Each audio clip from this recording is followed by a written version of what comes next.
좋은 친구들입니다. 제가 매번 성인용품 창업에 안 좋은 이야기를 하다 보니까 어떤 분들이 좋은 점도 이야기를 좀 해달라고 하더라고요. 좋은 점을 이야기 안 하는 거는 함부로 좋은 점만 이야기하다 보면 괜한 기대감을 가지게 하는 것 같아서 저는 안 했거든요. 솔직히 말씀을 드리면 성인용품이라는 음지 사업을 해서 인생이 조금 바뀌었습니다. 그래서 이 영상 자체가 자랑처럼 보일 수도 있겠지만 저는 그냥 성인용품 장사를 하고 나서 바뀐 제 인생을 조금 이야기해 볼게요. 다른 거는 아무것도 없고 그냥 성인용품만 팔아서 바뀐 인생이다 보니까 이게 성인용품 장사를 해서 좋았던 점이 아닌가 싶어요. 이야기를 시작하기 전에 저는 쉬지 않고 일했습니다. 가만히 손님을 기다리지 않았고요. 미친놈처럼 사람들한테 손가락질 받아가면서 노력했습니다. 하루도 그냥 가만히 있지 않았어요. 참고로 이번 설날에 제가 거의 7년 만에 이틀을 연속으로 쉬어봤습니다. 성인용품점을 해서 좋았던 점은 아시는 분들은 다들 아시겠지만 저는 빚쟁이였습니다. 굉장히 많은 금액을 빚을 지고 있었고 뭐 TV에 나오는 사람들처럼 몇십억, 뭐 몇백억 이런 빚은 아니었지만 저에게는 굉장히 어마어마한 돈이었던 3억이 조금 넘는 빚을 가지고 있었고요. 성인용품점을 해서 거의 다 갚았습니다. 지금은 사채빚은 없고 지인들 빚이 조금 남아 있는데 제가 프랜차이즈를 하지 않고 그냥 장사만 했다면 이미 그 빚은 다 갚고 여유롭게 지내지 않았을까. 프랜차이즈 이거 아무나 하는 거 아니더라고요. 돈이 정말 엄청나게 들어갑니다. 그리고 또 좋았던 점은 지금은 아파트에 살고 있지만 저는 20살 때 집을 나왔어요. 그리고 지금 22년이 흘렀는데 집을 나온 후 20년 동안 저는 보일러가 있는 집에 살아본 적이 없습니다. 흔한 원룸에서도 한번 안 살아봤고요. 매번 가게에 붙어있는 뒷방에서 살았습니다. 화장실도 밖에 있었어요. 그렇게 거의 20년을 살았고요. 보일러 대신 판넬이 있었어요. 판넬 쓰신 분들은 아시죠? 밑에는 따뜻한데 위에는 찬 공기가 막 있는. 제가 성인용품 사업을 딱 시작을 하고 그 가게에서 가장 좋았던 점이 뭐였냐면 화장실이 일단은 안에 있고 그리고 거기에 뜨거운 물이 나오는 보일러가 있었다는 거. 방에는 보일러가 들어오지 않았어요. 보일러가 있는 곳에서 씻을 수 있었던 게 20년 걸렸습니다. 지금은 더 좋은 바다가 보이는 오션뷰 아파트에서 겨울에도 창문을 열 만큼 보일러를 아주 세게 틀어놓고 따뜻하게 지내고 있습니다. 저는 처음에는 차가 없었어요. 한겨울에도 오토바이를 타고 다녔습니다. 바지는 한 2겹씩 껴입고 티셔츠는 기본 2장에 엄청 두꺼운 잠바를 입고 다녔죠. 지금도 차는 없습니다. 모닝 한 대가 있는데 그건 이제 후추가 타고 다니고 저는 택시를 탑니다. 저희 집이 울산 시내에서는 좀 외지라서 택시 타고 왕복으로 왔다 갔다 하면 택시비가 한 4만원 정도 나와요. 그래도 버스 절대 안 탑니다. 뭐 4만원 정도야?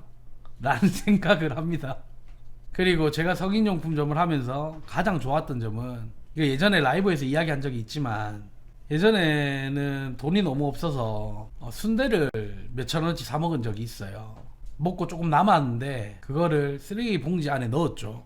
넣고 나서 그 위에 또 쓰레기를 막 버렸어. 그 다음날 되니까 배가 너무 고픈 거예요. 그래서 그 쓰레기 봉투 안에 있던 순대를 다시 꺼내서 먹은 적이 있을 만큼 정말 어려웠어요. 저. 근데 요즘은 후추랑 저랑 식대가 300만원 넘어서 쓴 적도 있습니다. 그러니까 먹고 싶은 거 다 먹어요. 저는 사실 이게 제일 좋아요. 그냥 뭐 후추가 점심때 뭐 소고기 먹고 싶어요 하면 소고기 먹을 수도 있고 뭐 내가 야 뭐 저기 뭐 장어 먹으러 가자 그런데 가면 이제 뭐 한 끼당 한 돈 10만원씩은 나오겠죠. 근데 가서 먹을 수 있어요. 저는 정말 이게 너무 좋습니다. 그리고 요즘은 좀 아닌데 갖고 싶은 것들은 그냥 가졌던 것 같아요. 리셀가가 한 100만원씩 붙어도 그냥 샀어요. 그 다음날 벌면 되니까 뭐 이런 생각을 했던 것 같아요. 요즘은 잘 안 돼. 요즘은 코로나 때문에 성인용품 사업도 어려워졌거든요. 제가 제 입으로 자랑을 할 수 있는 거는 뭐 이런 이야기지만 알고 보면 더 많은 걸 가지고 있을 수도 있습니다. 제가 제 입으로는 이야기 안 하는 것들이 있을 수도 있어요. 뭐 이런 영상을 보시면 참 재수 없겠지만 저는 성인용품으로 참 많은 걸 가지게 됐고 지금은 코로나 때문에 좀 시들하지만 뭐 그래도 먹고 싶은 건 먹을 수 있거든요. 앞서서 말씀드렸지만 저는 정말 나름대로 열심히 했습니다. 다른 사람들처럼 요행을 바라지도 않았고요. 그렇게 하다 보니까 제가 한 거 이상으로 아주 운이 좋게도 보상을 받았습니다.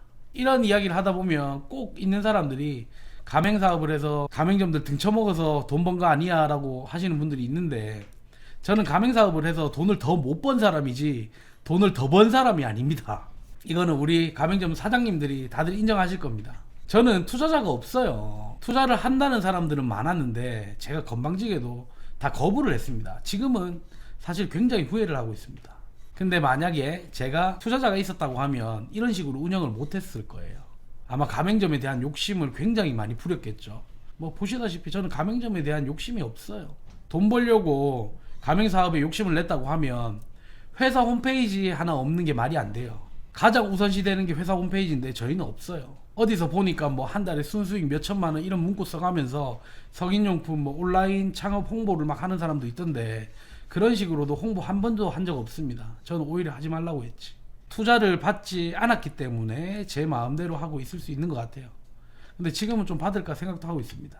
가맹사업을 해서 돈을 벌긴 벌어도 크게 벌진 못하고 돈이 더 들어갔습니다. 요즘 들어서 성인용품이 더 어려워지고 있어요. 홍보할 수 있는 거의 유일한 곳이었던 이 유튜브도 갈수록 성인 컨텐츠를 맡고 있습니다. 제 조회수 한번 봐보시면 아실 거예요. 노출이 어려워지니까 이 노출이 뭐 옷 벗고 하는 게 아니라 알고리즘의 노출이 잘 안 돼요. 그러다 보니까 조회수가 다 죽어버렸어요. 근데 저는 조회수가 나오든 말든 그냥 합니다. 계속 쭉 합니다. 구독자가 늘든 말든 그냥 합니다. 원래 처음부터 유튜브에 대한 욕심이 없었어요. 유튜브를 통해서 조회수를 올려서 돈을 번다? 뭐 그런 생각 자체는 안 해봤어요. 만약에 그런 생각을 했다고 하면 여자들 알바비 주고 데려와서 옷 야하게 입히거나 야한 이야기 하거나 용품을 착용시키고 작동시키는 영상들 계속 찍어서 올렸을 거예요. 그러면 구독자도 떡상을 했을 거고 광고도 들어왔을 거고 뭐 제품도 조금 더 팔렸겠죠. 근데 그렇게 하던 분들이 거의 다 사라졌습니다. 저보다 늦게 하셨던 분들 많이 사라졌습니다. 지금 막 새롭게 뛰어들으시는 분들도 있을 건데 뭐 언제 사라질지 모르는 거죠. 그만큼 이 유튜브도 굉장히 힘들어졌습니다. 그 이유는 하나예요. 수익이 없잖아요. 유튜브에 수익이 없어. 제품이 팔려서 이 여자들한테 월급도 주고 뭐 알바비도 주고 해야 되는데 제품도 예상외로 많이 안 팔려. 그러니까 못 하는 거죠. 제가 자랑질을 계속 하다가 갑자기 이런 이야기를 하는 이유가 뭐냐면요. 진짜 어려워졌어요. 알고리즘에 노출이 안 되다 보니까 조회수도 안 나오고 조회수가 나오려고 하면 여자들을 불러야 되는데 제품도 잘 안 팔리고 유튜브 수익도 없고 그러다가 보면 지치거든요. 지치면 놓게 돼 있어요. 저는 좀 이상한 놈이라서 안 지치고 계속 했고요. 이게 내 정신병인 것 같아. 그냥 계속 해야지. 뭐 하다 보면 되겠지. 뭐 조회수 안 나오면 뭐 안 나오는갑다. 그렇게 생각을 하니까 계속 살아남아 있는 것 같아요. 저도 유튜브 한 지가 벌써 횟수로 5년 차입니다. 근데 아직 구독자 뭐 15,000명 안 돼요. 15,000명 됐다가 다 나가버렸어. 근데도 꾸준히 했어요. 저만큼 많이 올리는 사람 없어요. 제품을 가지고 이렇게 많이 올리는 사람이 없어. 이러실 수 있는 분들은 성인용품 장사해보세요. 시간이 지나면 진짜 괜찮아요. 그리고 여러 번 말씀드리지만 성인용품만큼 몸에 힘 안 들이면서 돈 벌 수 있는 게 저는 별로 없다고 봐요. 재수 없었겠지만 긴 영상 봐주셔서 감사하고요. 마지막으로 더 재수 없는 얘기 하나만 하겠습니다. 저처럼 성인용품 뜯어보고 공부하고 제품 컨택하는 놈 거의 없습니다. 업계에 계신 사장님들 노력부터 하고 좀 부러워하십시오. 이번에 또 한 명 내한테 걸렸죠. 제 영상이랑 제 상세 페이지 그만 좀 훔쳐가세요. 저희가 이제는 디자인 등록을 해놔서 이제 훔쳐서 그렇게 쓰시다가 저한테 걸리면 이번에도 제가 고소한다 했죠. 고소합니다. 이건 제 재산을 가지고 가시는 거예요. 그렇게 무단으로 쓰시면 안 됩니다. 제품과 창업 문의는 여기 있는 전화번호로 전화 주시면 되고요. 재수 없는 영상 끝까지 봐주셔서 감사합니다. 좋은 친구들이었습니다.